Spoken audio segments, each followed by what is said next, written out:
Halo murid-murid, setiap hari kita melihat berbagai makhluk hidup di sekitar kita. Dari pohon besar di halaman sekolah, sampai semut kecil yang lewat di lantai. Pernahkah terpikir oleh kalian, bagaimana para ilmuwan bisa memberikan nama yang sama untuk semua makhluk itu di seluruh dunia? Biar kita nggak bingung. Nah, hari ini kita akan membahasnya. Sistem klasifikasi Linnean. Murid-murid, kita akan mempelajari sesuatu yang sangat menarik dan penting, yaitu bagaimana para ilmuwan mengelompokkan semua makhluk hidup di bumi ini. Ini disebut klasifikasi taksonomi, atau yang lebih sering kita kenal dengan sistem Linnean. Nama ini diambil dari penemunya, Carl Linnaeus, seorang ahli botani, zoologi, dan dokter dari Swedia. Sistem ini punya 8 tingkatan, atau yang biasa disebut peringkat taksonomi. Coba bayangkan, seperti sebuah segitiga terbalik. Di bagian paling atas, itu sangat luas dan umum, seperti payung besar yang menaungi banyak hal. Nah, semakin kita bergerak ke bawah, tingkatannya semakin spesifik dan mengerucut.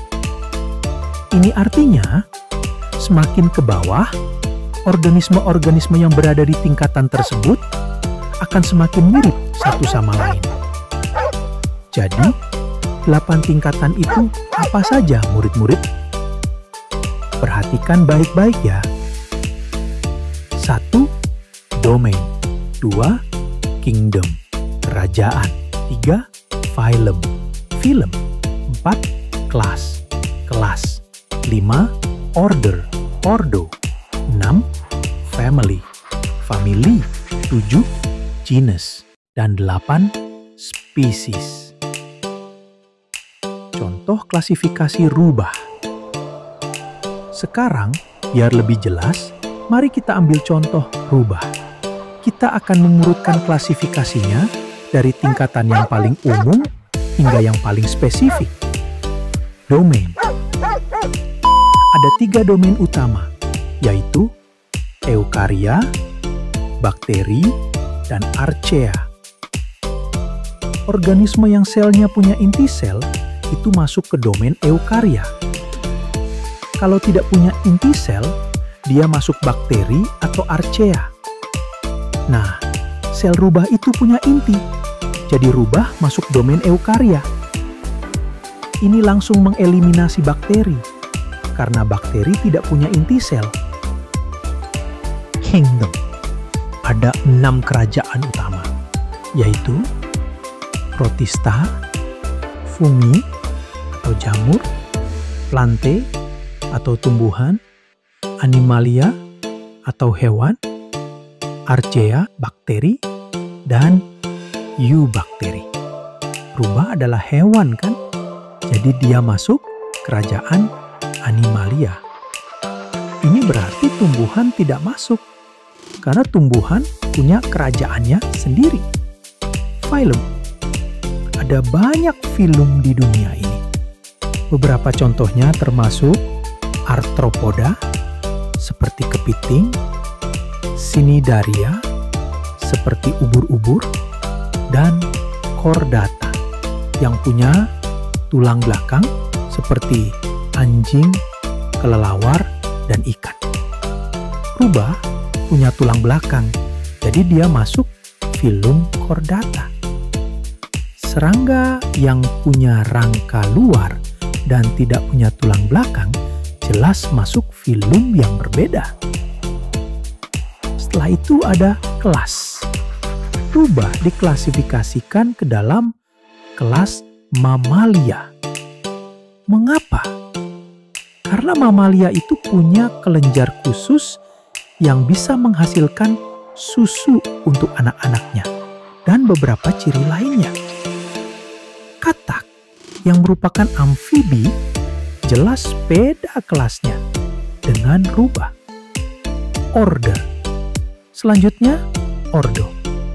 Rubah masuk dalam ordo Carnivora. Alasannya, karena mereka punya gigi khusus yang digunakan untuk memakan hewan vertebrata lain. Sapi yang giginya berbeda dan bukan pemakan daging tidak masuk ordo ini. Famili. Berikutnya adalah famili. Rubah diklasifikasikan ke dalam famili Canidae yang juga dikenal sebagai keluarga anjing. Serigala, anjing, dan coyote semuanya termasuk dalam famili ini. Beruang kutub itu beda famili dengan rubah. Genus. Hampir sampai murid-murid. Ada genus. Rubah termasuk dalam genus Vulpes, yang dalam bahasa Latin berarti rubah. Organisme yang masuk genus ini sering disebut sebagai rubah sejati dan bisa diidentifikasi berdasarkan perbedaan warna antara ekor dan bagian tubuh lainnya. Anjing, misalnya, masuk ke genus yang berbeda, yaitu Canis. Spesies. Dan akhirnya, yang paling spesifik adalah spesies. Label spesies untuk rubah juga disebut Vulpes. Jadi, nama ilmiah lengkap untuk rubah adalah Vulpes vulpes. Ada pertanyaan sampai sini murid-murid? Tulis di kolom komentar.